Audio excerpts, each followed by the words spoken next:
Can we just be? But we talking about Till Death Do Us part. Right. But in my head, that's what really happened. Come on, Bryan, let's have fun together, the two of us. She did business. You was thinking business relations. The Lord must have said it again. He said, "You mean to tell me Cynthia's my wife?" Yeah. And she glanced at me, and there was like this magical, just sparkles like that was word. just. It defines a moment to where like every word is triggering. But you always, I will have that conversation. You save M, okay? You want to say the closest that? No, I enjoyed it. It was awesome. Interesting how communication stops. So much change. You don't need to be like that. You need to get over it. It's the product of consistency, so I can't really. I mean, and this was his exact words. Repeat that again. We can do the dash show, we can slow down.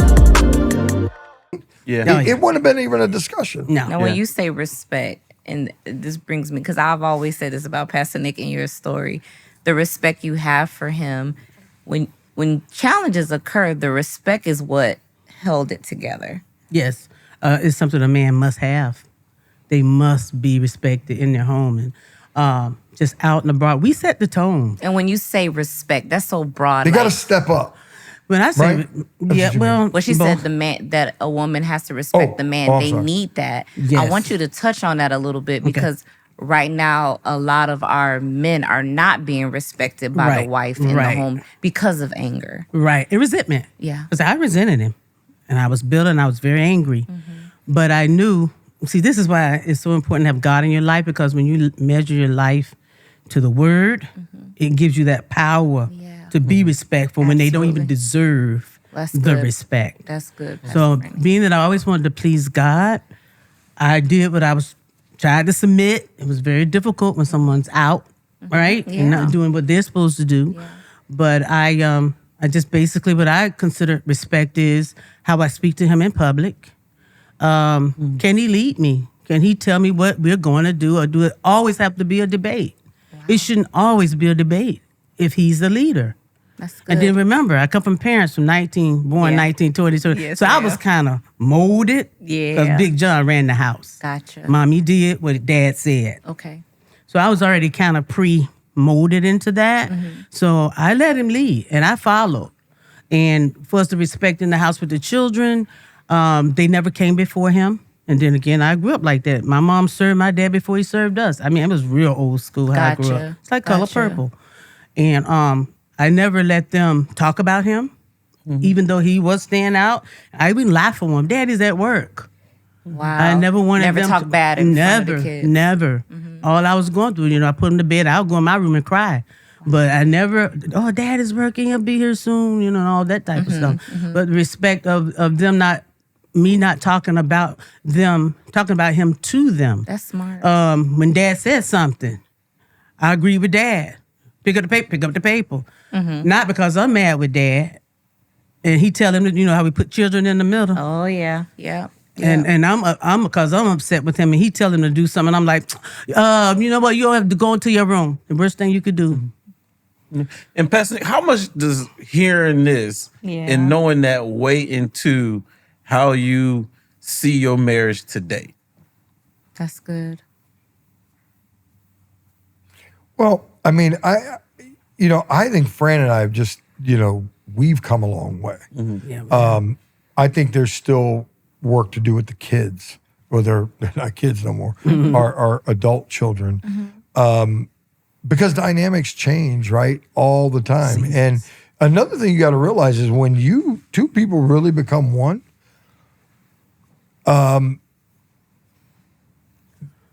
jealousy is an interesting thing. I would caution young couples like you got to be careful how you treat your daughter, because your daughter can't be before your wife. It's happening. And you see families where the father doesn't like the wife, so now he's going to treat the daughter like he should be treating the wife. He dotes on the daughter. Now he ends up making the daughter and the mother have an issue because of the father. So Fran and I have become so close that it, it's. I mean, she's gotten. We both have gotten pushback because of our love for one another. It's us, even from our kids. They Yeah, can't from our split it. kids. Or they can't split Yeah. it. They've tried to go around me. kids? Oh, yeah. I've had that happen. Ask him for something, and try to go around me. Okay. Yeah. And then he'll So say, you always let me say, talk to your mom. Yeah. I knew that was going to happen. And then when they let me talk to your daddy.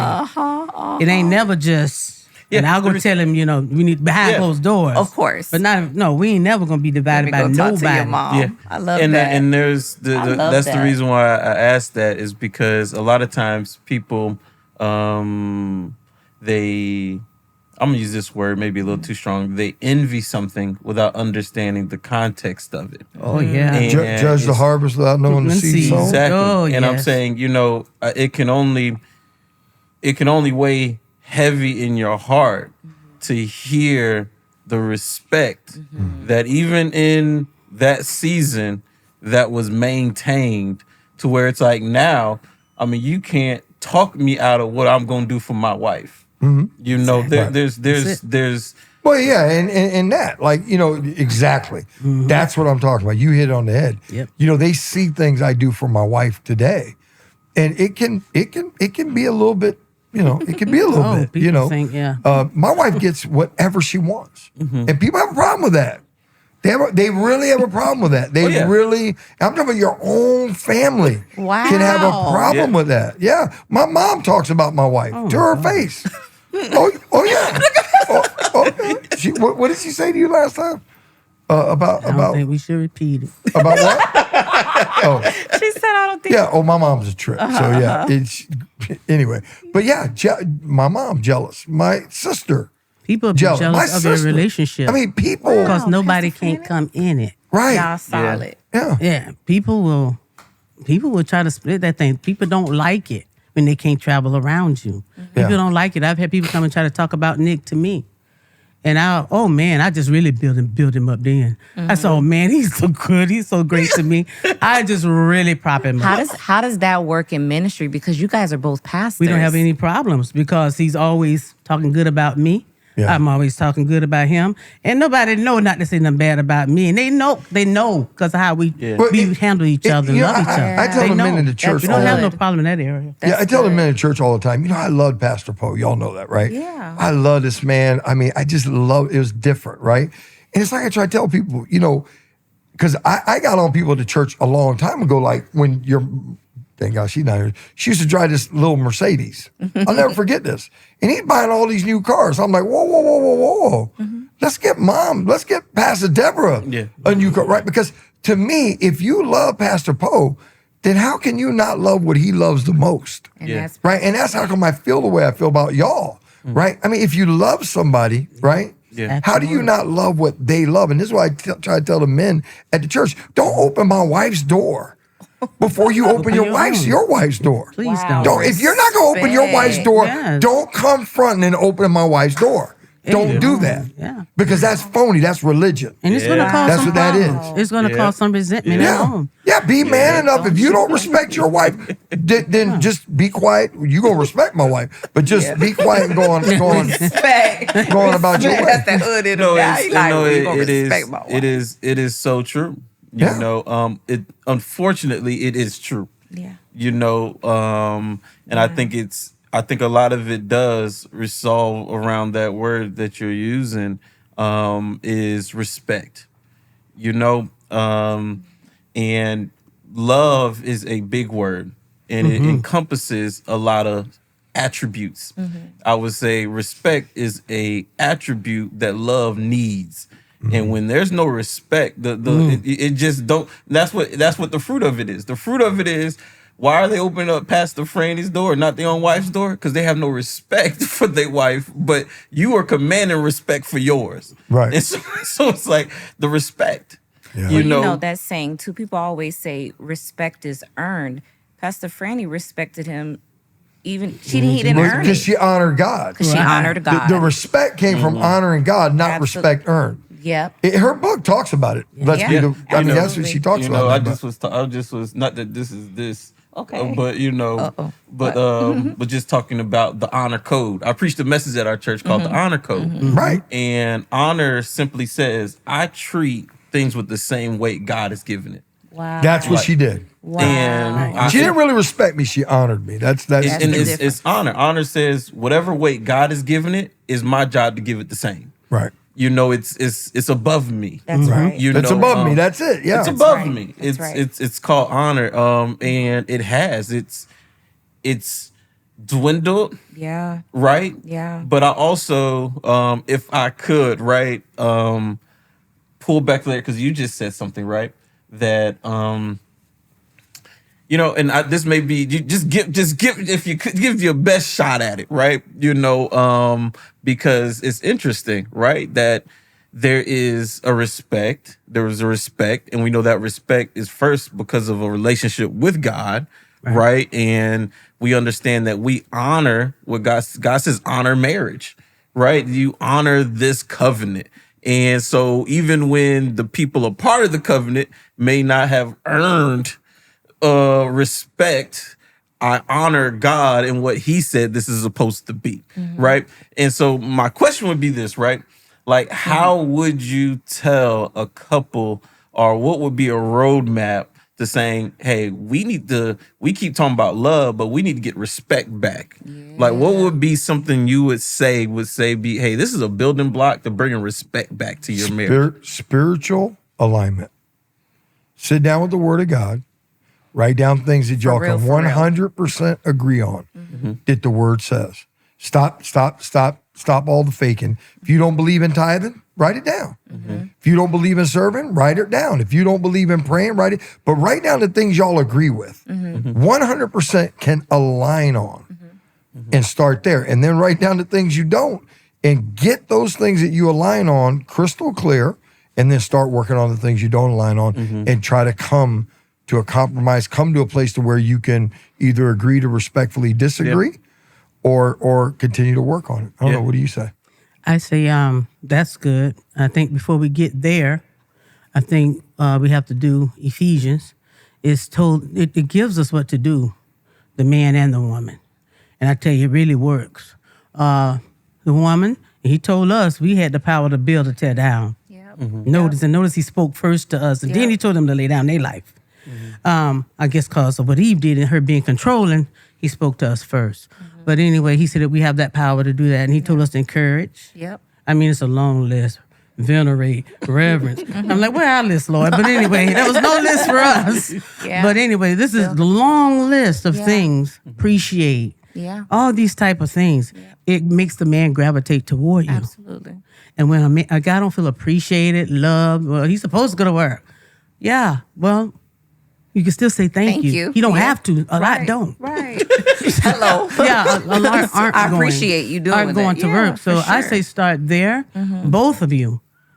Stop with the negative. Always picking out the problem. You got this. You need to do this. So say, you know what, man, you good at this. Man, you know what? I know it. Thank you, man. And serve one another. But most of the time, we have to start it. And then I notice when we start, they want to be around us. They want to be around. So they're always talking about what they did wrong, and they want to be around you. And the next thing you know, now they want to maybe bring you a gift. And then God told them to lay down their life for us. But I think they have a problem laying it down because we're not giving them that nurture they need that we give our children. Now we'll tell our boy, come here, baby. And we you can do this.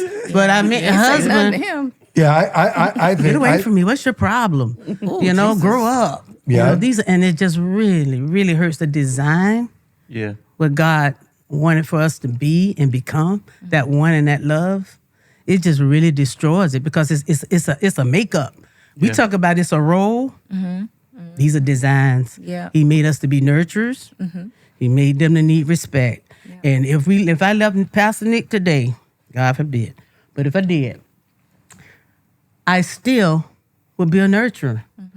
Women tell me, I have to do everything. When they go, y'all still doing everything because we're nurturing. Like that. This is what we when he go, we still doing everything. We still, they come so tired, man. You don't even have a husband. Why you tired? You can stop when you want to. But we're nurturers. Wherever we touch, wherever we go, girl, you can do it. And they need that respect. That's so that. You know good. what, man? You my hero. You all that. I love that. You got this. You can do this. I love that. And they make a mistake. Don't freak out. We'll be all right. I love what Pastor Nick said. Well, you said and about it just Pastor brings Nick. the alignment. I think. You said something about Pastor Nick and Pastor Nick said it several times. Pastor Nick said he worked 2 and 3 jobs to make sure his family was okay. I respect that as a man. And you were doing this before you were saved. You just knew that I am the provider, and that even if your wife was working, you had to make sure that she or your family was taken care of. What would you say to young men? Because there is a young generation that they're not going to get 2 and 3 jobs to make sure their family is okay. And they should.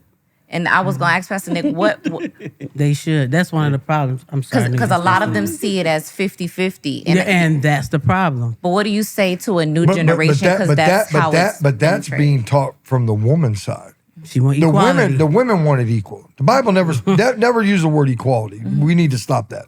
First of all, either you could be greater than a man or you could be beneath a man. But this whole equal thing, first of all, the only time a woman's supposed to submit to a man is in marriage. When you're in the workplace as a woman, you're a king. You're not a queen. You're a king. You're a king. The Bible called kings and priests. There are many women CEOs that are reigning, ruling, and dominating. That's a king. Absolutely. So we have a lot of these little things that are a little bit twisted up. Yeah. But it's got to be y'all. And it doesn't matter as long as it's y'all. In other words, I did all of that, but I never doubted for a second that if I went down, my wife would go do whatever it had to do to keep our family going. Absolutely. She had my back that way. So we just had that respect tit for tat, if you will. But what I would say to young men today is there is nothing more. So the first thing I would do is sit down and set expectations around provision. A lot of people come into these relationships. First of all, he's a $50,000 a year guy. Now, is that are you okay with that in this season? Correct. Doesn't mean he's got to stay a $50,000 a year guy. But don't go looking at my wife's diamond ring.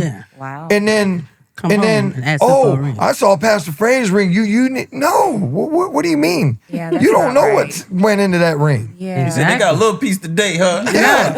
Yeah. Right. And I love that. He said, be okay where with you where you are in this season. Right. It's only a season. I used to tell my wife, I give you a great example in our church.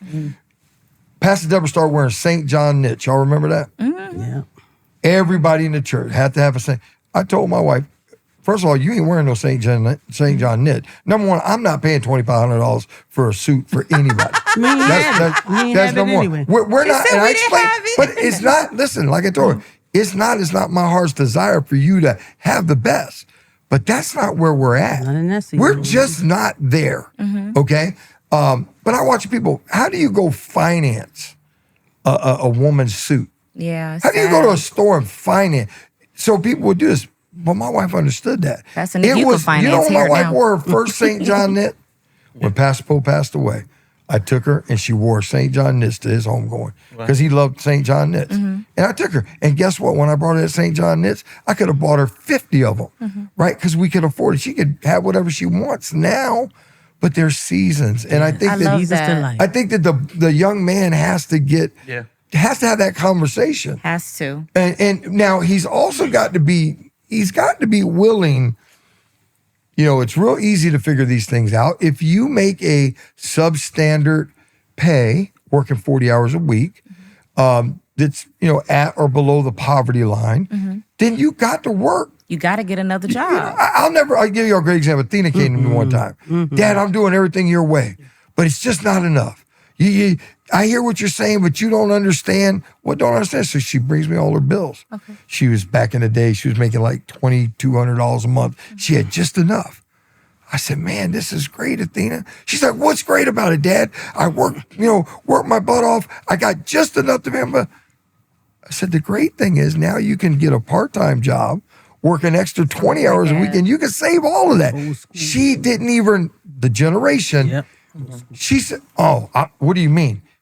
I should be able to live good working a 40-hour week job. It's the same nonsense you hear going on with this whole minimum wage nonsense. Minimum wage was never designed for working class people. It was for kids to have when they're in high school or in college or a first job. That's what minimum wage was. Why was it minimum wage? Because they were minimum requirement jobs. Wow. You can't pay a person advance money for doing a minimum job. You want to make money? Solve a problem. That's Solve a problem. So again, if you're a young man and you're there, there's nothing wrong with that. Like I said, I worked at a gas station. I worked at a Leslie Bakery. I worked for my father. Do something. Do something extra. And that's where I was trying to get to. The reason why she'll you respect honored you. and respected is because you're not at home like, oh well, that's all I got. Right. I've seen it in my family where our men work multiple jobs for a season to make sure their family is okay.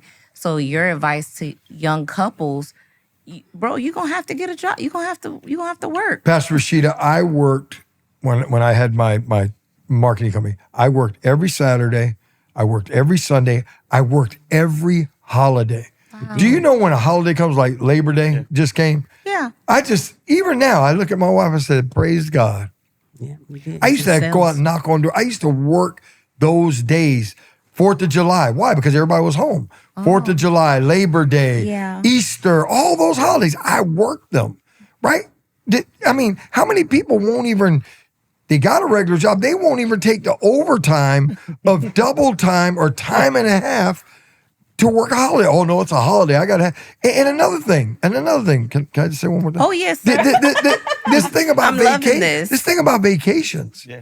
These young people don't even have a savings account. But the wife no, we need to go to why? Yeah. Why? We didn't have a vacation for how many years? Long time. It's a long I time. didn't go to the movies for years. Yeah. I had the babies. For years, I didn't go to the movies. Matter of fact, I'll tell you how long it was. Because I remember how long it was. We saved money. We finally got enough money saved to go on a vacation. And we were revealing truth. This is how long in our marriage it was. Yep. And God told us to sow it into the dome land. And we asked our children. We sat them all down. And we said, we got $5,000. We were going to take y'all to Disney World. Okay. But we want to buy this extra parcel of land so we have complete ownership of the whole lake. Mm-hmm. I said, we want to sow it into the church. What do y'all think? And they all looked and they're like, yeah, let's do it. My kids were always wanted to give to the church. But we did it. We made the decision as a family. So I remember how long it was. And then let me tell you something. And this is what I tell people. We sowed that seed into the dome land. From that day to this day, we have traveled the world. VIP. We have went everywhere we've ever wanted to go. Yeah. We've never been on I've never went on vacation on a budget. Yeah. Never. That's amazing. Never. I go where I want to go, when I want to go, and I don't charge it. Yeah. I got the money to do it. I believe it's that seed, that sacrificial seed. Yeah. I just believe that. Yeah. And I think, seed, time, and harvest. I think that the greatest challenge of this generation is time. Mm-hmm. Time is something that you cannot escape. And it's also something you cannot control, right? That God controls. Have you ever heard Prince's song where he talks about time being a trick of the devil? I never heard Prince's song, Time Being. He actually talks about Jesus. Yeah. And he talks about time being a trick of the devil because God never intended for us to die. Yeah. Isn't that something? Yeah. And it's something that they would love to control. In other words, it's like, I'll go get that extra job for 3 months. I'll go get that job for 4 months. And they're trying to just control it all.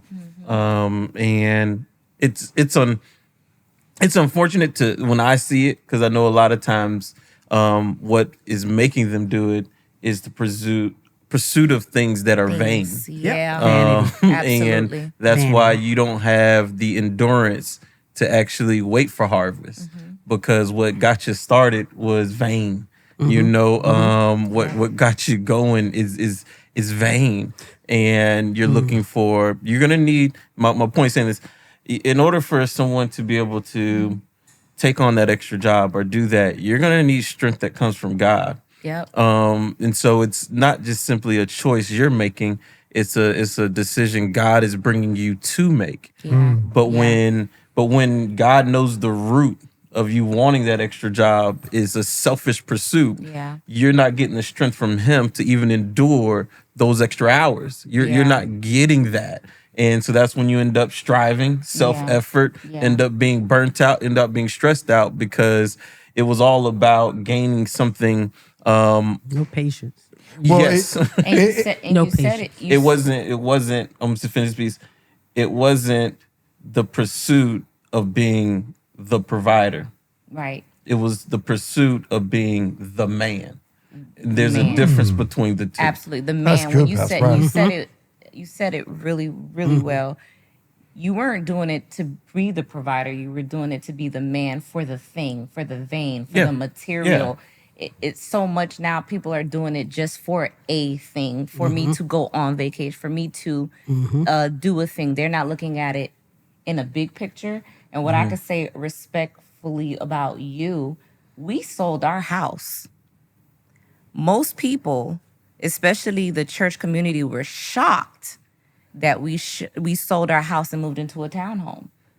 It was more to us than what we had. We were doing what God said do. And now we're in a smaller home, and in our townhouse, and we are just as happy as could be. But people couldn't connect it. It wasn't about. Well, it goes back to what you just said. It's because God told you to do it. Yeah, Exactly. and I mean, Exactly. I know where my mentality is, and so I know a lot of people they're just growing, and I've been very blessed, and I also understand that heaven and earth will pass away, but it's God's word. That's not just something I quote. That's something I live. That you live. And absolutely. so there's only so much value I ever put into any material thing. Yeah. And so, but that's a mature place, and so a lot of people are growing to be able to do that. A lot of the men I meet that struggle with this is, they're trying to retire their wife, and with like you say, retire their wife. But they don't actually have the worth ethic. I had a couple of my church. It was so funny to me. The lady comes up to me. Her kids are finally grown, so they're grown, and it's like, well, yeah, but I want to be a stay-at-home wife. I'm like, now's the time to make some money. But why? What do you? Y'all are behind. Again, and then I say y'all are behind. People got this. I think this whole money thing. The challenge people have is they don't have money goals. And when I mean money goals, everybody thinks of money goals as I want a car, I want a house, I want a watch, I want a vacation. Those aren't money goals. Right. Money goals should be emergency fund, 401k. Right. What are your financial legacy. savings goals? But people don't think that way. I just went through a thing with a person in our church that was having financial challenges. This person was spending $900 a week on Uber Eats. Wow.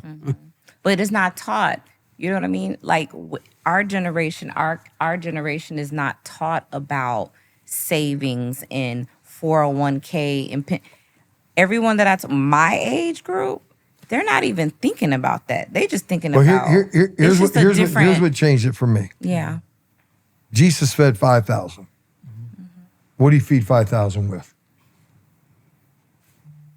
What do you feed them with? Fish. Yeah. Oh, the fish and the loaves. Yeah. Two fish and 5 loaves of bread. Nope. We're told that our whole lives. Go read the scripture.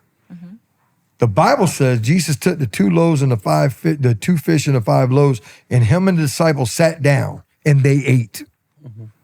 They didn't feed nobody with them. They ate. Then it says when they were done eating, when honor was put in place, they were done eating, they took the crumbs. And in the crumbs, they fed 5,000.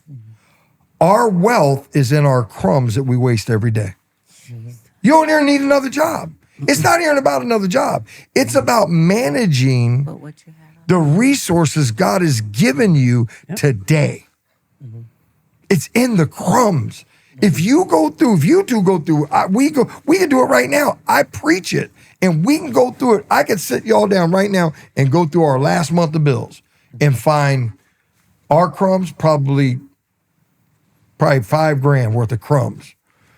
This money we just blew. Didn't even think twice about it. Didn't need to blow it. Shouldn't have did it. Like you said, I could have called you and got the keyboard. Instead, I spent $5,000. same thing would have been accomplished. I didn't even ask God. I just went and did it. See what I mean? So this is what's wrong with us. We don't, and here's the problem people don't get. Corporate America, they sit in boardrooms every day and they plot, scheme, and scam how to dislodge that money from you. And let me tell you who they're coming after, y'all. They're coming after your kids. They want your kids to want everything. They're painting those images in you because they know once they can get you to understand you got to save, and you're never going to tell your kid no. Never going to tell your kid no. No, not my baby. No. Are you listening? Good. No, this is good stuff. Yeah. Yes. And but most people get into that because they don't have a plan. They don't talk. I got a question for y'all. Y'all have had all these questions from me. I have a question for y'all. So one of the things I'm running into a lot of, and I want to know, because it sounds like you're talking to a little bit of a younger generation, but I hear from them, and you're talking to the church group. I hear a lot of young people don't want to be married today. Do y'all hear that? Yeah. They just don't want to be married. Man, I don't know about being married. And I hear the men. Yeah, it's a lot of men. My son. No, Dad. No, she ain't getting. No, they just want to marry you for your money. Yeah. My son. I mean, he is 100 about that. He just does not like that because Nick has a lot of. Nick is building wealth. How old is Nick? 26. Yeah. No, it's Nick is 26 years old. He owes no man nothing. He owns his car. Has almost about $70,000 in the market.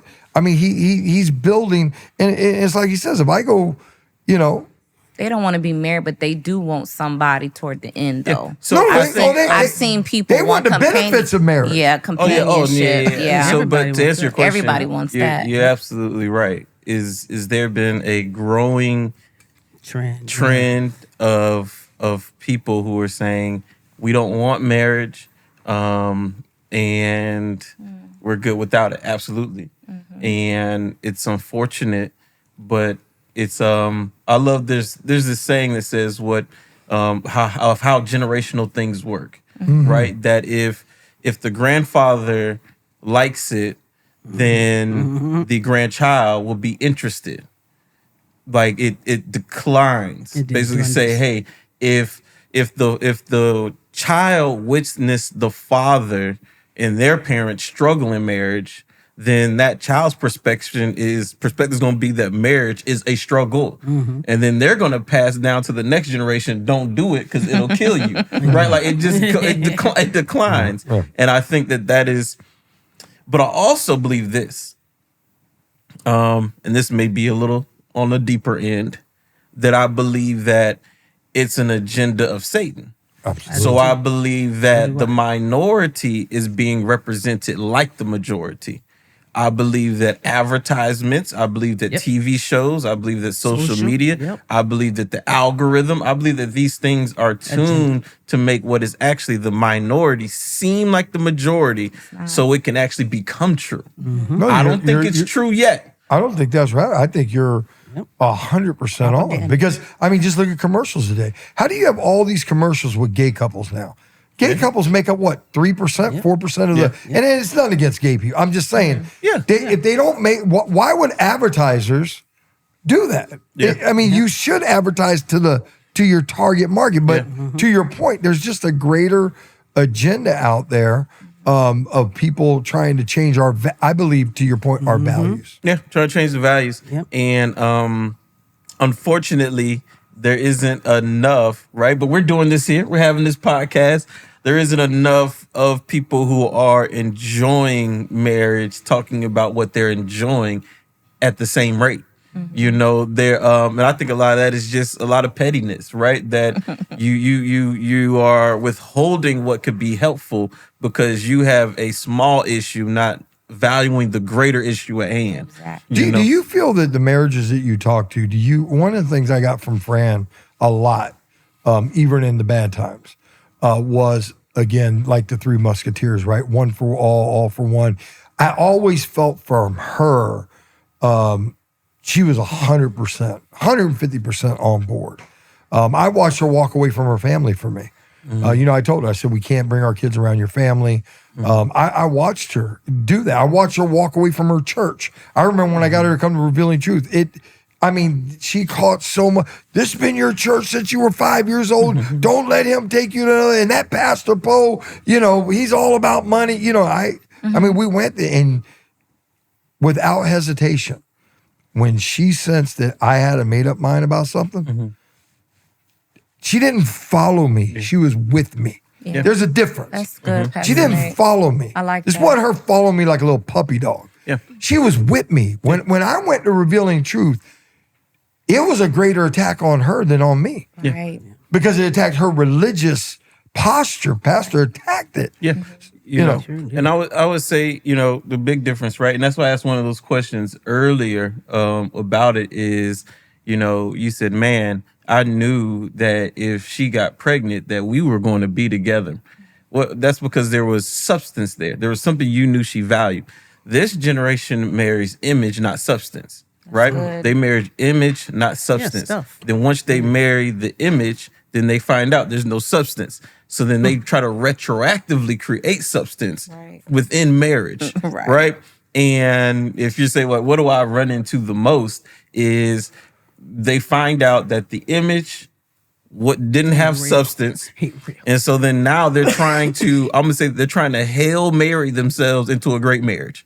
Like they're trying to just rev back one touchdown pass, one decision, one move is going to make all of this. But I watch people, Pastor Bryan, I don't know if y'all do y'all do marriage counseling? Mm-hmm. Okay. So I watch people in marriage counseling where I've sat down. I'm talking about with seasoned saint, mature.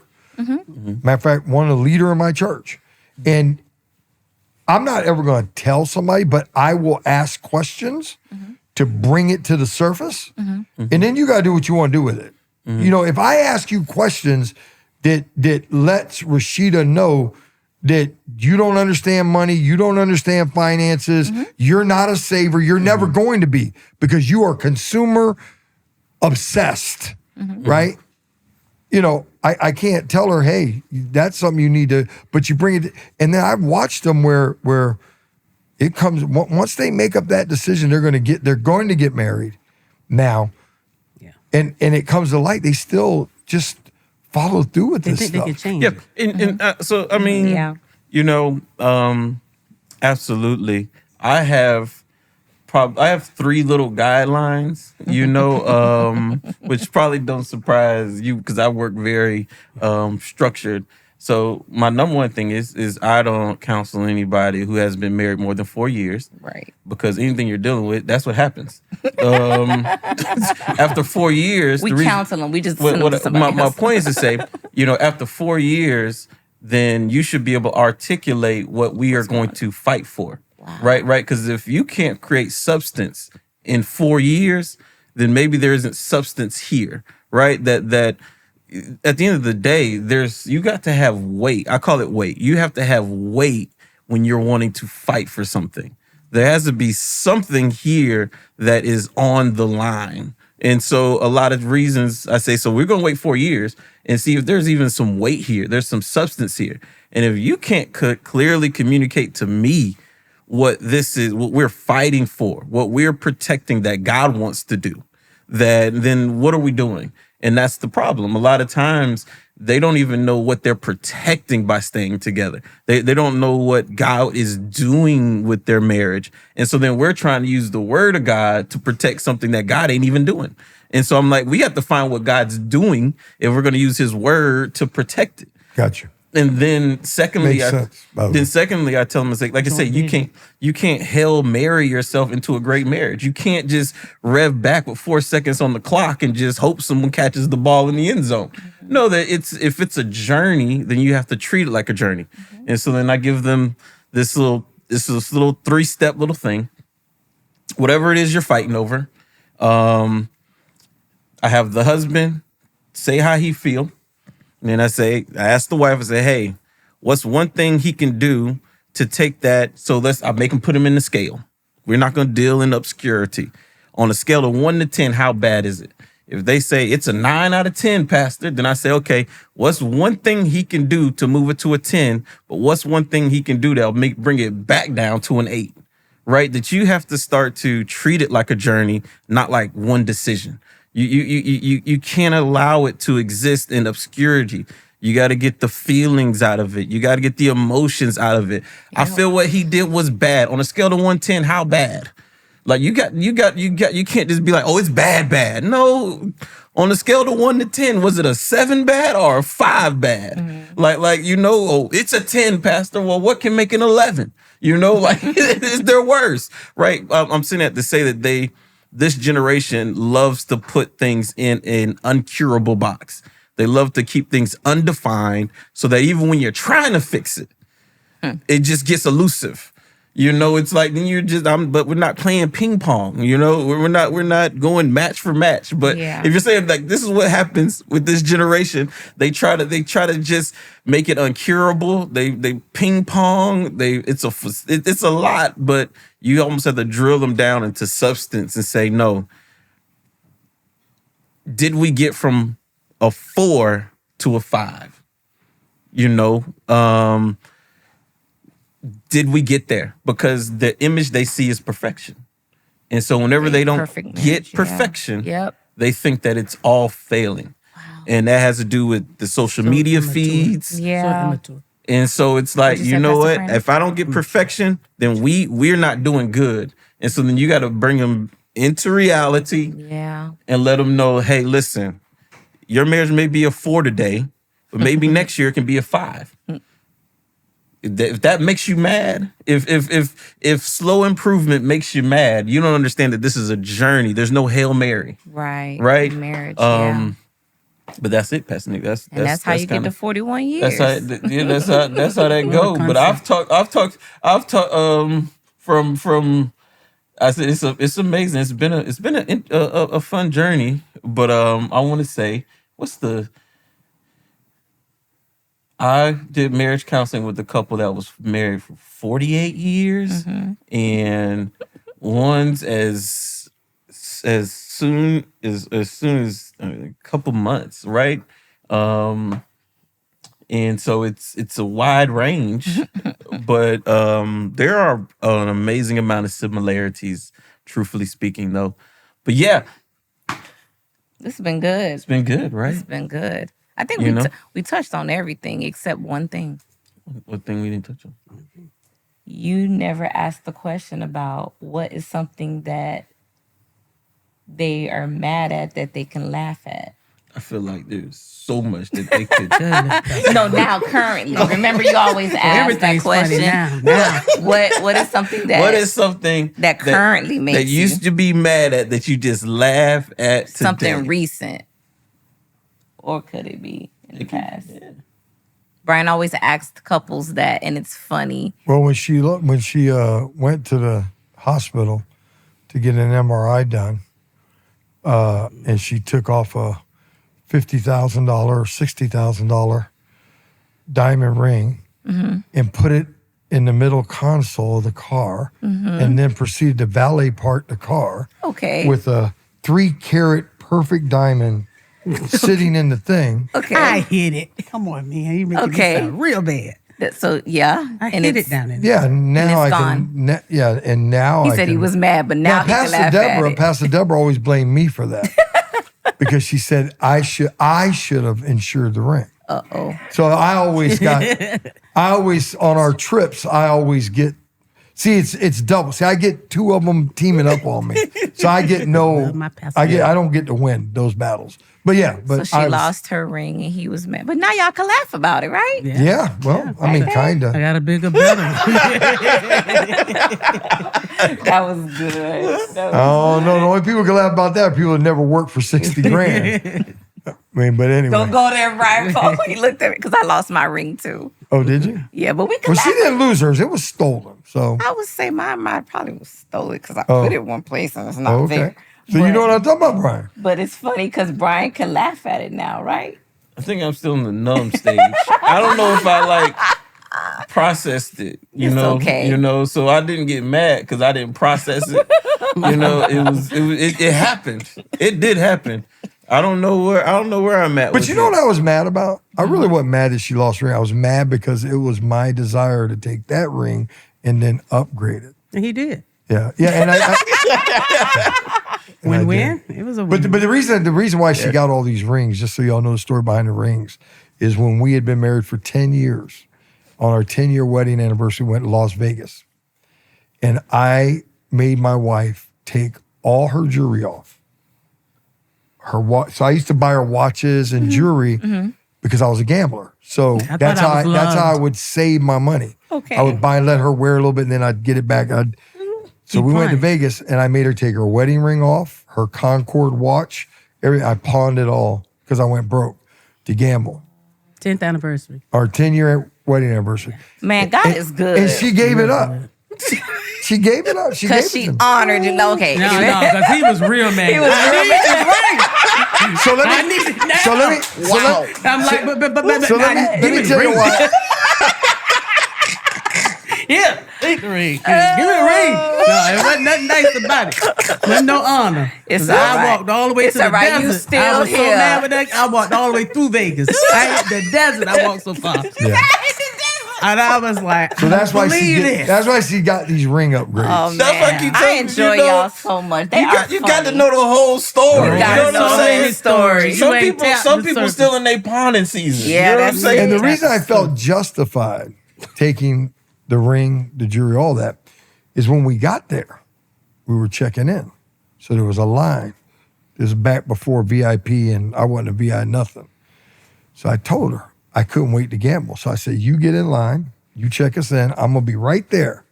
So I sat down at the blackjack table. I bought in for $300. I told the guy, just give me 3 blacks because she ain't going to be long. I'm playing $100 a hand blackjack. Pastor Bryan, I couldn't lose.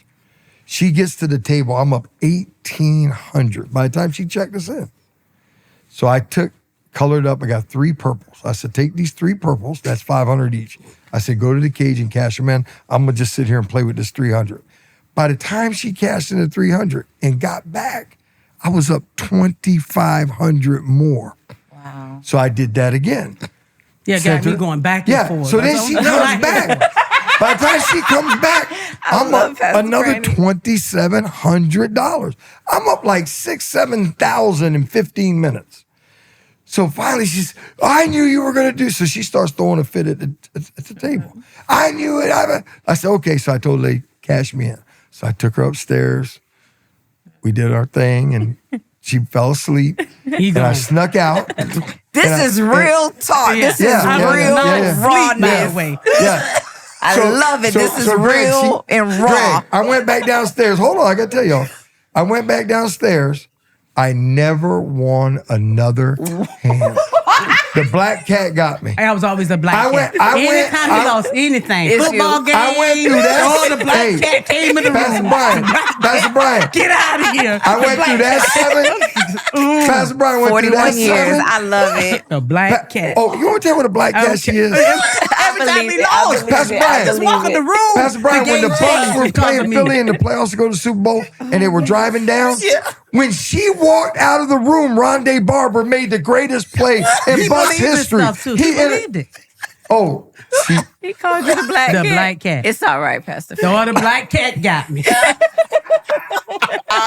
I'd be like, yeah. so anyway, I'm going there we're going to again. end the show with that. Yeah. I'm going in there again. But anyway, that's why she So gets mad the with me. rings because Yeah. it's my way of saying I love you. I'm sorry. And I appreciate you. I enjoyed this Yes, I did so too. much. Pastor Street, anything you want to say before we close out? I love them. This is so good and so encouraging. 41 Well, we love you years. guys too, and we want to Yes. just tell you that we're as y'all know, we're very, very proud of y'all. Yeah. Oh, And thank you. just Thank keep you. doing what you're doing, man. Your generation needs it. They need you guys. Y'all need it. We gotta pray. And it's funny. The first core value of Life Transform Ministries is building strong Christian marriages that build strong Christian families, that build strong Christian churches. And it does start right here. Yeah. And I think that we as the church, and it's so good to hear y'all getting this message out. We have to beat the drum about how important it is that we win in marriage. It's like Nick said to me, my own son said, well, Dad, y'all, the Christian, we're worse than the world. And what do you say? Because it's factual. It's factual. And I like what you said. I'm gonna meditate on that and pray about that. what you said about they're chasing the image. I think that helps me because that's real tangible feedback that we can take back and we can talk about that. We can build something around that. How do we shift them from being image minded to being substance minded? But then the greater question comes that you guys raise, do they even know what substance looks like? Right. Yeah. Right. Yeah. Amen. So, yeah, I appreciate it. Well, we thank you guys for being here with us, and we thank you guys for tuning in to another episode of Til Death Do Us Part, and we'll see you in the next one.